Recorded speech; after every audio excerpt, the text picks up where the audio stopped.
Hello అండి, welcome to Telugu రుచులు and vlogs అండి. ఇవాళ మనం బ్రౌన్ రైస్ పరిమాణం చేసుకుందామండి, బెల్లం వేసుకొని. సో నేను ఎందులో చేద్దాం అనుకుంటున్నామంటే, మనము మట్కా అప్పుడు తీసుకున్నాం కదండి, నేను how to clean and cook in matka అని చేశాను కదండి వీడియో. సో దాంట్లోనే అండి నేను దీంట్లో వాటర్ పోసాను. ఒక 1 అవర్ అయ్యింది పోసి. ఇది చాలా పెద్దగా ఉంది కదండి, నేను వాటర్ మంచి నీళ్ళే పోసానండి. ఎందుకంటే ఇది మొత్తం ఆయిల్ ఉంటుంది కదండి. సో చాలా రోజుల దాకా నేను ఫస్ట్ ఏ వంట చేద్దామో దీంట్లో అని అనుకుంటే, ఫస్ట్ దీంట్లో బ్రౌన్ రైస్ పాయసం చేద్దామని అనుకున్నాను.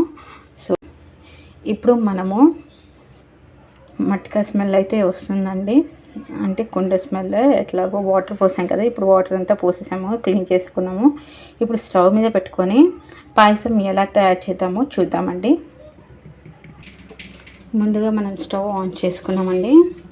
సో ఒక గ్లాస్కి 2 ఇంటూ పోసానండి నేను వాటర్, అంటే 4 గ్లాసెస్.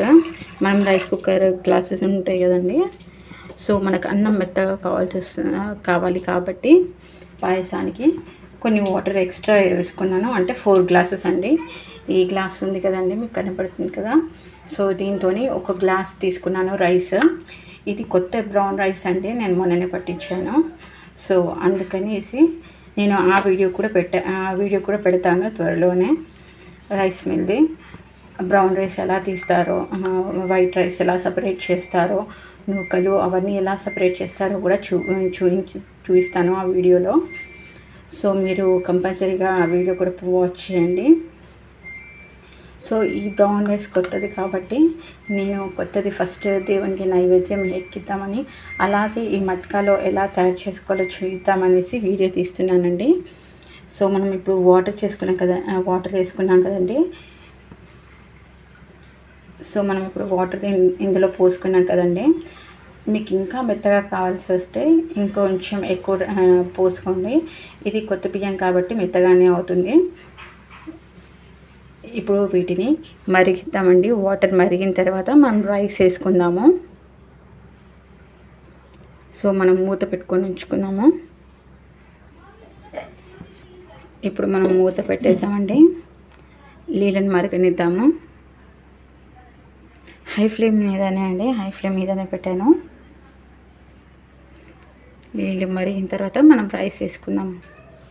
ఇప్పుడు మనం నీళ్ళు మరిగేలోపు మనం ఆల్రెడీ రైస్ అయితే పెట్టుకున్నామండి.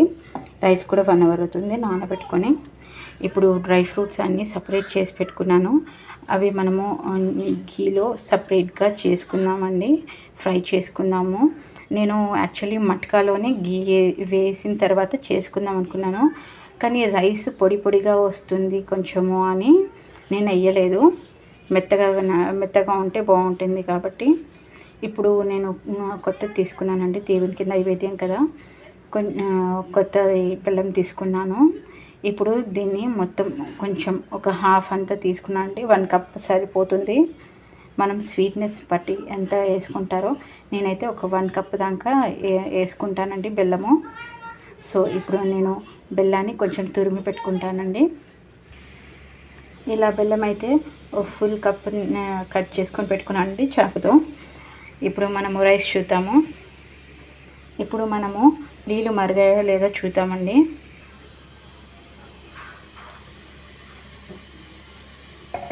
మన నీళ్ళు మరుగుతున్నాయండి. సో ఇప్పుడు ఇందులో రైస్ వేసుకుందాము.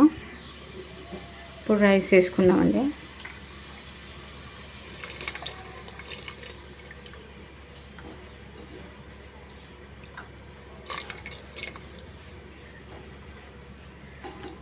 ఇది 1 గంట సేపు నానబెట్టుకున్నాం కాబట్టి కొంచెం త్వరగానే ఉడికిపోతుందండి. మొత్తం వాటర్తో సహా వేసేసుకోండి.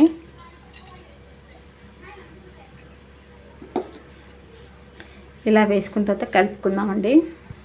ఇప్పుడు రైస్ వేసుకుందామండి కదా, ఒక్కసారి ఇలా కలుపుకుందామండి. రైస్ వేసుకున్నాం కదా,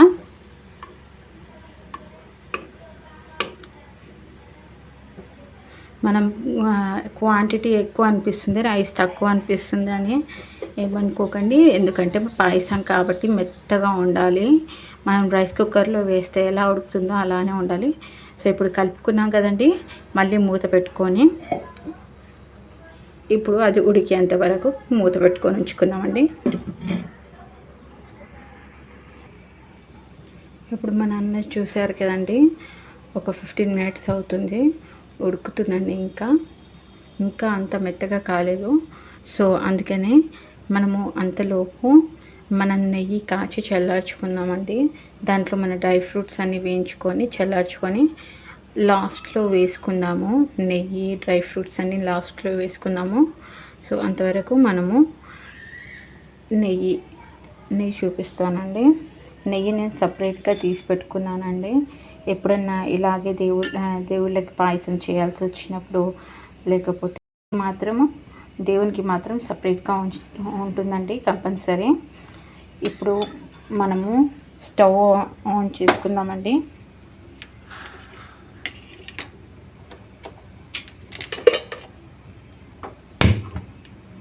స్టవ్ ఆన్ చేసుకొని ఒక 2 to 3 టేబుల్ స్పూన్స్ దాకా నెయ్యి వేసుకుందామండి. చూడండి ఎంత పుసలుగా ఉందో. ఇంట్లో చేసుకుందేనండి, నేను బయటది ఏం వాడను, ఇంట్లో చేసుకుందే. ఇంట్లో మా పాల మీద మీగడ వస్తుంది కదండి, సో అదే నేను చేసుకుంటాను. మొత్తం కాగిందండి, నేను స్టవ్ ఆఫ్ చేసేస్తున్నాను. స్టవ్ ఎందుకు ఆఫ్ చేస్తున్నానంటే ఇప్పుడు ఇది చాలా వేడిగా ఉంది, ఇందులో అన్నీ వేసేసి అలాగే ఉంచుతానండి. కొంచెం టెంపరేచర్ తగ్గాక అన్ని డ్రై ఫ్రూట్స్ వేసేస్తాను. నాకు ఎందుకంటే లైట్ కలర్లో కావాలి కాబట్టి నేను ఆఫ్ చేస్తున్నాను. ఒక 2 మినిట్స్ పాటు ఇలానే ఉంచుతాను. కొద్దిగా టెంపరేచర్ తక్కువ అవుతుంది కాబట్టి నేను అప్పుడు అన్ని డ్రై ఫ్రూట్స్ చేస్తాను, ఒకటేసారి వేసేస్తాను. కిస్మిస్, కాజు, బాదం వేసిస్తానండి. అలాగే ఇది ఉడికేలోపు ఎంతగా పొంగిందో చూస్తున్నారు కదండి. ఇంకా కొంచెం మీకు వాటర్ కావాలి, ఇంకా యాడ్ చేసుకోవాలి అన్నప్పుడు కొంచెం కూల్ వాటర్ మాత్రం పోయకండి. ఎందుకంటే మళ్ళీ లో టెంపరేచర్ అయిపోతుంది, మళ్ళీ వేడి కావడానికి చాలా టైం పడుతుంది. ఆల్రెడీ మన అది ఎట్లాగో రైస్ ఉడికిపోతుంది కాబట్టి మనము ఇలా చెంబులో కానీ లేకపోతే ఏదైనా గిన్నెలో కానీ మీరు వేడి చేసుకొని హాట్ వాటర్ పోసుకోండి. హాట్ వాటర్ పోయడం వల్ల త్వరగా ఉడికిపోతుంది. ఈ టెంపరేచర్కి సరిపోతుందండి. మన దీంట్లో గంజి ఉంది కదండి, వాటర్ ఉన్నాయి కదా, సో ఆ టెంపరేచర్కి సరిపోతుంది కాబట్టి హాట్ వాటరే పోసుకోండి, ఒకవేళ మీకు అవసరం అనిపించినప్పుడు మాత్రమే.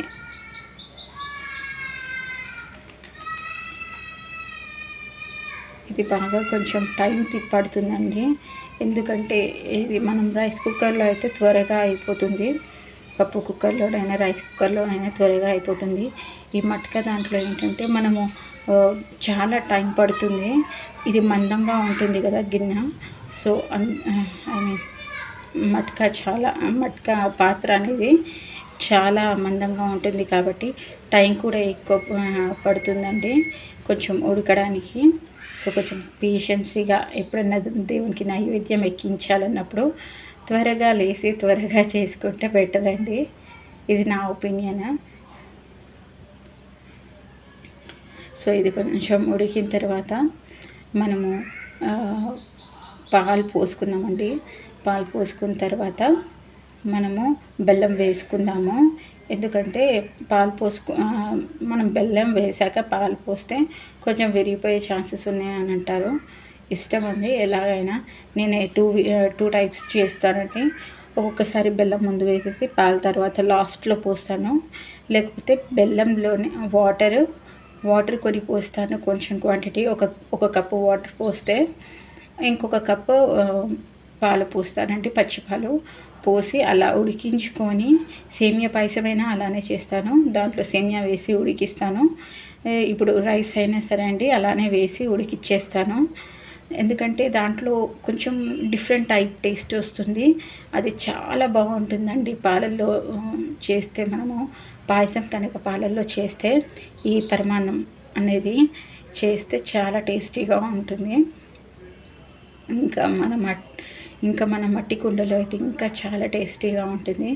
మీరు ఎక్కడైనా దేవాలయం అంటే ఇప్పుడు కొమరల్లి వెళ్ళినప్పుడు, ఐలాండ్ వెళ్ళినప్పుడు, ఇలాంటి దేవాలయంలో వెళ్ళినప్పుడు మనం కుండల్లో వండి పెట్టాలి దేవునికి. కాబట్టి అంటే బోనం ఎక్కిస్తాం కదండి. సో ఆ టైంలో అక్కడ ఇవే దొరుకుతాయి కాబట్టి, మట్టి పాత్రలు దొరుకుతాయి కాబట్టి అక్కడ ఇలాంటివి అయితే చాలా టేస్టీగా ఉంటున్నాయి అసలుకి. చాలా అండి. ఎందుకంటే మనం మొత్తం పాలల్లోనే ఉడికిస్తాం కాబట్టి కొంచెం క్వాంటిటీలో ఏదైనా తక్కువ పడితే, పాలు కానీ తక్కువ పడినా, లేకపోతే ఉడకలేదు అన్నప్పుడు కొంచెం వాటర్ లైట్గా పోస్తారు అంతే. సో ఆ టేస్ట్ అయితే చాలా బాగుంటుందండి. మనం నెయ్యి వేయకపోయినా, జీడిపప్పు, బాదం, కిస్మిస్ ఏది వేయకున్నా కానీ చాలా టేస్టీగా ఉంటుంది. సో ఇది అది పక్కన పెడితే ఇప్పుడు మన వంటలోకి వచ్చేద్దామండి. సో మన కుకింగ్లోకి వచ్చేద్దాము. ఇది ఆల్మోస్ట్ దగ్గర పడిందండి, చూస్తున్నారు కదా, దగ్గర పడింది, మెత్తగా అవుతుందండి, మెత్తగా అయింది. ఇప్పుడు ఇందులో పాలు పోసి ఉడికించుకుందాము. లాస్ట్లో లైట్గా కొద్దిగా వేడిగా ఉన్నప్పుడు బెల్లం వేసుకొని అలా ఉడికించుకుంటే కూడా బాగుంటుంది. సో నేను పచ్చిపాలు తీసుకుంటానండి ఇప్పుడు పోయడానికి. ఇప్పుడు గ్లాస్ పచ్చిపాలు తీసుకున్నానండి. ఇప్పుడు పాలు పోసేస్తున్నాను ఇందులో. నేను బెల్లం వేయలేదండి, పచ్చిపాలండి ఇవి. పచ్చిపాలు వేడి చేసినవి కాదు, పచ్చిపాలే పోస్తున్నాను నేను. ఇందులో కొద్దిగా రైస్ ఉడికితే టేస్ట్ వస్తుందని నేను పచ్చిపాలు పోస్తున్నాను. ఏ పాలైనా సరే అండి, మనము ప్యాకెట్ పాలైనా సరే పోయొచ్చు, లేకపోతే ఫ్రెష్గా పిండికి వచ్చినాయి అప్పటిదప్పటిది పోయొచ్చు అండి. సో ఇలా అయితే ఇలా చూసారు కదండి, పాలు కనపడుతున్నాయి కదా. ఇప్పుడు నాకు టేస్టీగా కనపడుతుంది. దేవునికి నైవేద్యం ఎక్కించాక హాయిగా నేను సర్వింగ్ ప్లేట్లోకి తీసేసి మీకు చూపిస్తానండి. సో ఇప్పుడు మన నెయ్యి అయితే కొంచెం చల్లారిందండి. మన నెయ్యి అయితే కొంచెం చల్లారింది. ఇప్పుడు ఇందులో డ్రై ఫ్రూట్స్ అన్నీ వేసి మీకు చూపిస్తాను. ఇందాక నెయ్యి వేడి మీద ఉన్నప్పుడే వేసేసానండి. మీకు చల్లారింది అంటే ఎలా తెలియాలి అన్నప్పుడు, మీకు నెయ్యి చల్లారిపోయింది అని ఎలా తెలియాలంటే, ముందుగా ఒక కిస్మిస్ వేసి చూడండి. ఇలా ఒప్పకపోతే మళ్ళీ కొద్దిసేపు ఒకటేసారి వేసుకుందాం అనుకునే వాళ్ళు, కొంచెం కలర్ తక్కువైనా సరే అనుకునేవాళ్ళు, మళ్ళీ ఒకసారి స్టవ్ మీద పెట్టి తీసేసేయండి. ఇలా ఉబ్బినప్పుడు, ఇంకా బాదం, జీడిపప్పు కాలేదు అన్నప్పుడు ఇవి తీసుకొని సపరేట్గా, ఇప్పుడు ఎలాగో అన్నం ఉడుకుతుంది కాబట్టి అందులో వేసేయండి. ఇలా సపరేట్గా ఇలా తీసేసుకొని దాంట్లో సపరేట్గా వేసేయండి. సో ఇప్పుడు మనం పాలు పోసి పెట్టాం కదండి, అన్నం చూద్దాము. ఇందాక నేను మూత పెట్టి పెట్టానండి.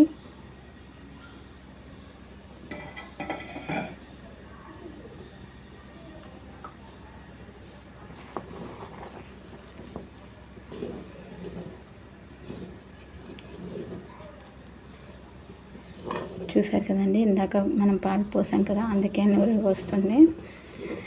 ఇలా కొంచెం కలుపుకోవాలంటే కింద అడుగంటకుండా.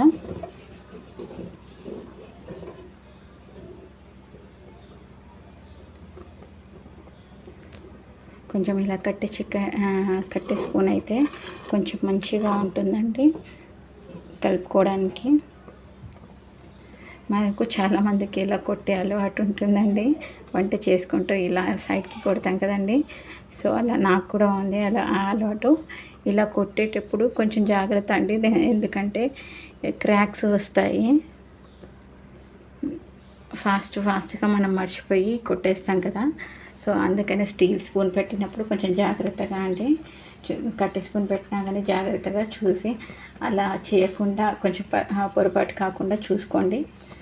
సో ఇప్పుడు ఇందులో బెల్లం వేసేద్దామండి మనము. ఇప్పుడు ఇందులో బెల్లం జాగ్రత్తగా అండి కొంచెం వేసుకుందాము.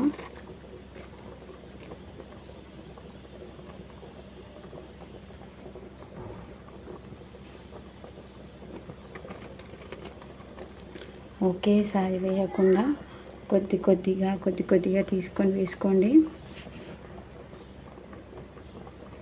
ఎందుకంటే ఒకేసారి వేయడం వల్ల ఏంటంటే ఇందాకే మనం పాలు పోసాం కదండి, అందుకని కొంచెం విరిగిపోయే ఛాన్సెస్ ఉంటాయి.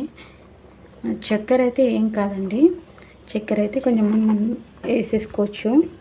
కానీ పాలలో ఇప్పుడు మనం బెల్లం వేస్తున్నాం కాబట్టి పాలు ఇరిగిపోతాయి అంటారు. సో కొంచెం జాగ్రత్తగా చూసుకొని వేసుకోండి. మధ్యలో ఇలా వేసిన తర్వాత కలపండి. నేను 1/2 కప్ వేసిన తర్వాత కలిపి మళ్ళీ ఇంకో 1/2 కప్ వేసేస్తున్నానండి. ఒకటేసారి మొత్తం వేయట్లేదు.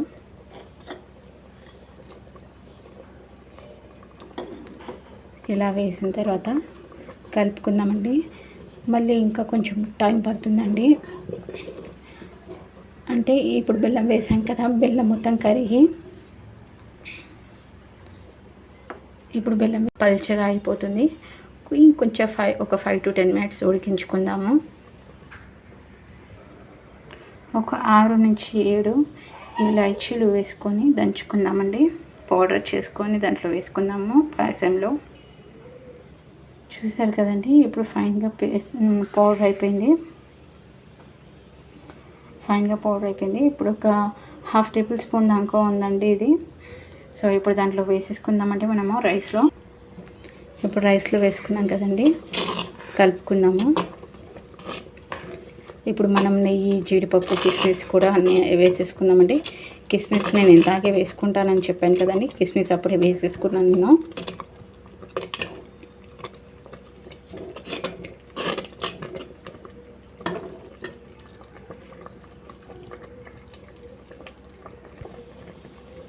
ఇప్పుడు ఇదంతా వేసేసుకున్నామండి. మనం స్టవ్ ఆఫ్ చేసేసుకుందాము. ఇంకా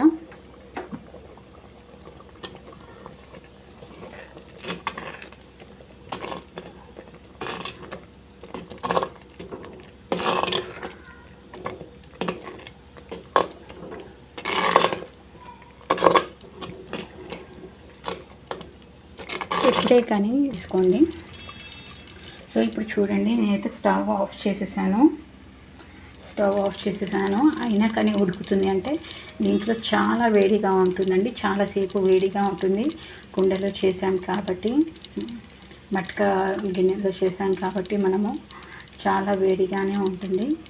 సో జాగ్రత్తగా చల్లారాక తినండి.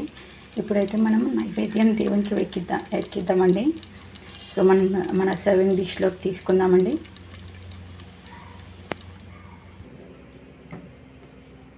అంతేనండి, వేడి పాయసం రెడీ అండి. బ్రౌన్ రైస్ పాయసము కృష్ణునికి చాలా ఇష్టం అనేసి నేను చేశానండి. కృష్ణునికి పాయసంతో వెన్నతో పాటు పాయసం కూడా చాలా ఇష్టమని నేను చేశానండి, కొత్త కుండలో చేయాలి అనేసి. సో ఇదండి మన ఇవాళటి బ్రౌన్ రైస్ పాయసం స్పెషల్గా చేశానండి. ఇది మట్కాలో చాలా టేస్టీగా ఉంటుందని అనుకుంటున్నాను. సో ముందుగా దేవునికి ఎక్కించిన తర్వాత మేము నైవేద్యం తీసుకుంటామండి. నేనైతే ఇప్పుడు టేస్ట్ చేసి చెప్పలేను, కానీ చాలా బాగుంటుందని అనుకుంటున్నాను. ఎందుకంటే మనం దేవుని కోసం చేశాం కాబట్టి అది ఏదైనా సరేనండి, అది చాలా టేస్టీగా వస్తుంది.